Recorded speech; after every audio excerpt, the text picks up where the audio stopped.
Big T, how are we, mate? Hey, cool, mate. I heard you let the cat out of the bag. You know, you've been saying to me, I can't say anything about my opponent. I can't. And then someone thought it was a good idea to put me on live television before the All Blacks, thinking I wouldn't announce my fight. But you know me, T. I did. Oh, that's so funny. Oh, that's great. Nah, it's good. It's like, now it's out there now. Yeah, the fights, that's the fight. That fight's all together. I know I cried wolf a bit with the Charles Oliveira thing, so no one was really believing what I was putting out there, but nah, we got camera. So better than I expected to catch the number 5 in the world, and it's just exciting times for the lightweight division to kind of sneak in there to the top 5 ahead of anyone. And yeah, you get this fight done and you're pretty much the only guy on a win streak in the top 5 that's not suspended. Yeah, it's a great opportunity for you. Tell us everything. Well, firstly, tell us your thoughts about him. What's his dangers? Yeah, Gamrot, I'd say I classify him as like pretty new to the UFC. I think he's only eight fights in the UFC, but no, he's the guy knows how to win. The guy knows how to win without getting hit. But at the end of the day, that's what you should be doing out there. It's the sport of hitting, not getting hit. So he's getting through a lot of these fights without taking any damage, or without taking a lot of damage. So yeah, he's a real smart fighter. Just a wrestling heavy grappling approach. Not really one to chance his hand on the feet. So I don't. Yeah, it's good though, because then you got like a real straightforward game plan. It's not like one of those fights when you're like, oh, I don't know what's going to happen here. Like, it's just like me stay standing, him stay ground, lava, stay away. Yeah. Tell us about the camp and how it's gone. Yeah, it's been cool. It's been cool. Just got through like the halfway mark now, so like four more weeks of hard training, and good. Body's feeling good. Fitness is there. Now it's just time to now that we've got this fight like fully across the line, time to just kind of work on the technical things of my coaching and wrestling and striking, and just add that like that technical kind of game planning stuff. But the fitness is there, the gas tank is there. Just heaps of wrestling, which is stink, but you got to do what you got to do, mate. Yeah. Are you on a diet plan already, or do you? Starting from now. Starting from this morning. Starting from today, I am, sir. I am. Yeah. No, not like too much. I never do anything. I keep it pretty well balanced. Around the year, so it's not like that big of a. You've been doing it long enough now that it's not like it's no real stress for it. You know what you should be doing. You know what you shouldn't be doing. It's one of those things that I've come to a point now where you can have so much experience, you can just take it for granted. Like the diet, you know your body, you know what you should be putting in. You mentioned about the game before, the All Blacks and that.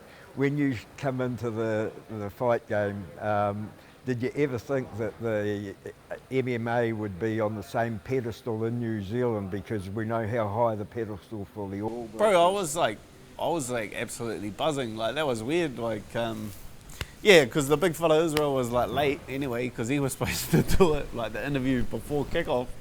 But then, they chucked in a little 2-for-1 package, me and Kai.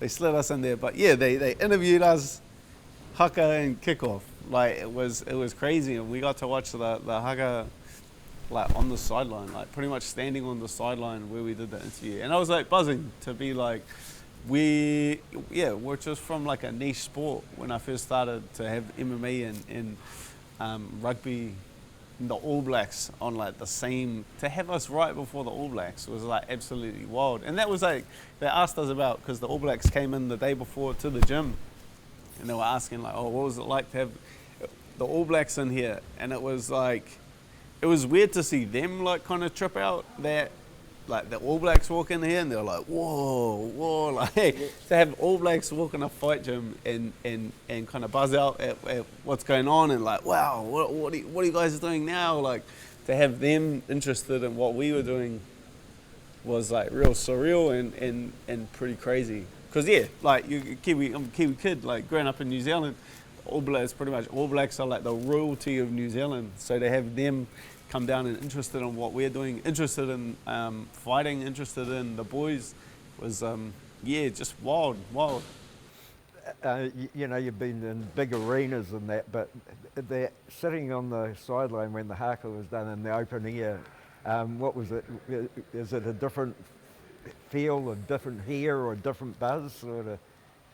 I have in like a lot of big stadium crowds and stuff like that. Oh, I don't know, I think I like the fights a bit better. Like I think it's like crazier because I guess like a stadium, especially like an open air stadium, there's like people, but it's not like as intense. So you fight in a lot of like the UFCs and stuff like that.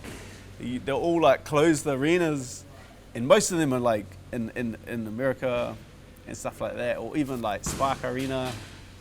It's like you look up and there's people like here. It's like a coliseum. It's like a closed air coliseum. So when you're standing in the ring and the crowd erupts, the noise is like 360 degrees. So I don't know. I guess like it's more intense. I think fights and the UFC is like more intense. But it was like it was pretty crazy. I always remember. Like that's the first time I even been to an All Blacks game, and to go to the stadium, to be on the field, that's pretty crazy. I remember the first time I ever saw the All Blacks was the first World Cup up here in Auckland. I was living down south then, but we were come up, and I was walking past. I didn't know what part of the ground I was even in, but there was these people outside that they could hear somebody in the toilet vomiting, you know, with nerves and that, you know. And they're saying, oh, I can't remember who it was even, but, you know, these guys, and I thought, oh, that's a wee bit weird, but, you know, tell us about some of the fighters. Have you ever seen anybody that nervous that they vomited before the fight? Yeah, but it's like that actually doesn't mean anything. Like everyone,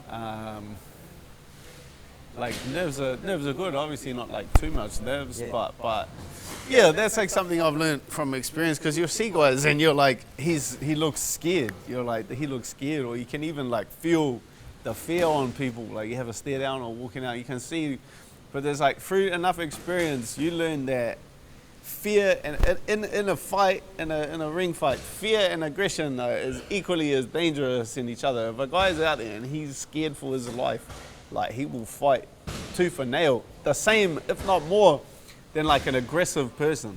Because I'm like naturally just an aggressive person, so I'm like, oh, this guy's a wimp, I'll smash this guy. He looks scared, but it's like once he gets that fear in him, he's scared for his life. He'll fight to the absolute death because he's like a cornered rat. So it's like something you learn through time, like aggression and fear are equally as dangerous to each other. So just because that will wake me up if I see a guy's like scared. I'm like, oh, this guy's gonna come, because when he comes, he's gonna come like I'm trying to kill him. Like he's scared for his life. So it's just through experience. Oh, hey, thanks for the catch up, mate. And we now know who you're fighting and. 5 weeks. Yeah, 5 weeks. 4 more weeks of not fun stuff, and then the fun stuff. Then let the games begin. Cheers, mate. Thanks for that. 2 weeks. Yeah. Oh, that's really interesting, eh? You don't think of a fighter being scared because, you know there's got to be nerves. I always remember Chopper, he fought at the downtown convention centre.